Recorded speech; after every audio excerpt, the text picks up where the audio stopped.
दसऱ्यानंतरच्या दुसऱ्या दिवशी जव्हारमध्ये कुस्त्यांची जंगी सामन्यांनी महाराष्ट्राच्या मर्दानी परंपरेला उजाळा दिला।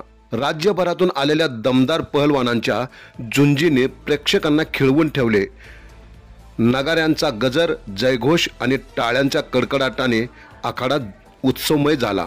या भव्य सोहळ्याला जव्हार नगर परिषद व 2025 उत्सव समितीचे सभापती नितीन वाजे आणि उपसभापती विजय रसाळ यांनी प्रमुख पाहुणे म्हणून उपस्थिती दर्शवली।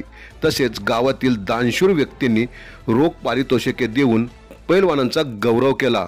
पंच म्हणून चित्रांगण घोलप, आनंद घोलप, मनीष घोलप, मीर हसन चाबुकस्वार, संजय वनमाळी, सुनील ठमके, विवेक शिरसाट, अनिल आयरे, बाबूलाल डहाळे, शिवा वांगड, संतोष घोलप, नरेश महाले, शेखर कुष्टे, संतोष बैडकोळी यांनी निष्पक्ष भूमिका बजावली।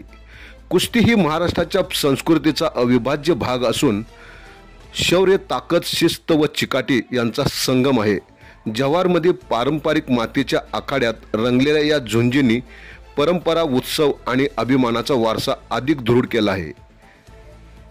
दिनेश आंबेकर, निर्भीड समाचार, जव्हार।